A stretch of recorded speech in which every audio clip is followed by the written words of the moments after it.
ҳамасола паҳлавонони намуди гӯштини миллӣ ҷашни наврӯзиро бесаброна интизор мешаванд, чунки мусобиқаҳои асосии ин намуд маҳз дар рӯзҳои ҷашни наврӯз баргузор мегарданд. Аз даврони пеш чунин анъана шудааст, ки ғолибони ҷашни наврӯзӣ дар байни мардум чун паҳлавон ном мебароварданд ва сазовори ҳурмату эҳтироми хоса мешуданд. Мусобиқаи гӯштин дар шаҳри Хорух давоми мантиқии чорибиниҳои наврӯзӣ буд ва дар он теъдоди зиёди паҳлавонон аз манотиқи мухталифи кишвар иштирок доштанд. Барои ҳавасмандгардонии гӯштингирон тӯҳфаҳои махсуси гаронарзиш омода гардиданд. Ҳамаи сабқатҳои гӯштини миллӣ хеле ҷолиб сурат гирифта, махсусан дар вазнҳои то 60 ва 71 килограмм теъдоди зиёди гӯштингирон барои ҷоизаҳо талош намуданд. Дар вазни то 60 килограмм зиёда аз 60 нафар гӯштингирон сабқат намуданд. Дар ин вазн аз сабқатҳои аввал паҳлавонони ноҳияи Рӯшон, дастпарварони мураббии шоистаи ҷумҳурӣ Бовар Хуҷандиҷов маҳорати хуби варзишӣ нишон дода ба сабқатҳои баъдӣ рохат ёфтанд. Дар ин вазн Фаронум Мирзошоев ҷойи аввал, Боев Худоназар ҷойи дуюм ва Магомед Фармонбекову Рамазон Лифаев ҷойҳои сеюмро ба даст оварданд. Ҳамаи паҳлавонон бо тӯҳфаҳои арзишнок қадрдонӣ гардиданд. ва ҳоло ба нафари ғолиб Фарорум Мирзошоев. ин чеҳра дар тантанаи наврӯзи Хорухшаҳр барандаи мақоми аввал ва инъомҳои шоиста гардид. дар вазни то 71 килограмм низ теъдоди зиёди паҳлавонон барои ҷоизаҳо талош намуданд ва оқибат Ёқубҷон Боқиев аз ноҳияи Ванҷ ва Сорбон Эркаев ба даври ниҳоӣ баромаданд. Дар сабқати ниҳоӣ Ёқубҷон Боқиев тавонист, ки ҳарифашро мағлуб сохта ғолиби вазн дониста шавад. ҷойи сеюмро дар ин вазн Ислом Давлатов ишғол намуд. Барои ҳамаи ғолибони ин вазн тӯҳфаҳои гаронарзиш тақдим гардиданд.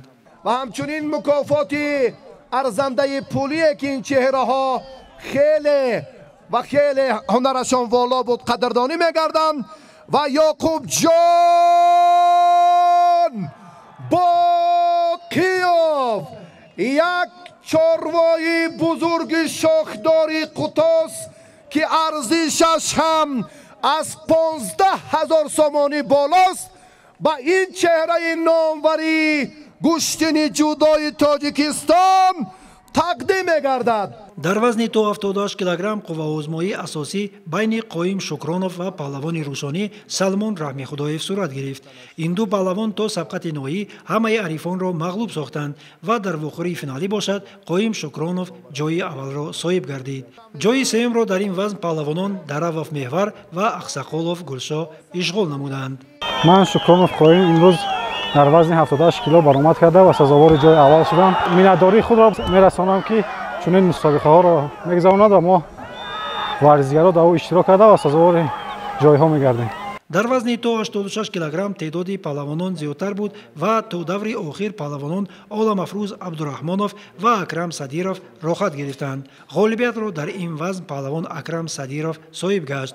дар ин вазн ҷойи сеюмро паҳлавонон Маҳмадалӣ Асматбеков ва Алавид Дастамбуев ба даст оварданд. мусобиқае ки наврӯз байналмилалӣ дар шаҳри Хорух гузашт, бар 4 ҳарифи худ даст боло шудам ва сазовор ҷои аввал гаштам. ин машқи бисёр талаб мекунад, машқи бисёр карди сазовор ҷои аввал мегардӣ. ва ниҳоятан дар вазни ҷамъи 86 килограмм чанд паҳлавони номӣ вориди майдон гардиданд. муддаии асосӣ барои ғолибият паҳлавони номии ҷумҳурӣ аз шаҳри Кӯлоб Фирдавс Насимов ҳисобида мешуд. ӯ ду ҳарифашро шикаст дода дар сабқати ниҳоӣ бо паҳлавони дигар аз ноҳияи Рӯшон Бахтовар Замиров қувва озмуд. дар ин сабқат бо гирифтани як имтиёзи бештар паҳлавон аз шаҳри Кӯлоб Фирдавс Насимов ғолиб дониста шуд. маҳз ӯ соҳиби шоҳ-ҷоизаи гӯштини наврӯзӣ дар шаҳри Хорух гардид. ҷойҳои сеюмро дар ин вазн паҳлавонон Бежан Боқиев ва Мақсад Бердиев ишғол намуданд.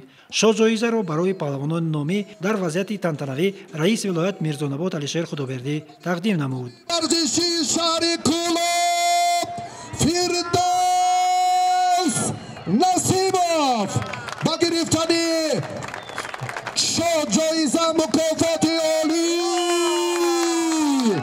автомашинаи сабукравӣ тамғаи хориҷӣ Toyota Camry шарафёб гардид. ин пирӯзиро бори дигар ба шумо ҷавонони баруманди дар суфраи зафар қарор дошта مبارک میگوییم. پیش از همه سپاسگزاری خود را به اساسگزار صلح و وحدت ملی پیشوای ملت میرسونیم که گشتین ملی را بین المللی کرد و من امروز در شهر خاروخ در جشن نوروز در مسابقه گشتین ملی سزاوار جای اول گشتم و صاحب شاه جایزه شدم. باید ابراز داشت که در این روز همچنین در ورزشگاه مرکزی مسابقه والیبال نیز خیلی جالب صورت گرفته. در واخوری نهایی دسته‌های نایه روشن و شهر خاروخ به هم آمدند. والیبال بازان دسته روشن هنرنمایی خوبتر داشته سزاوار جای اول گردیدند. مسابقه پولی 6000 سومانی.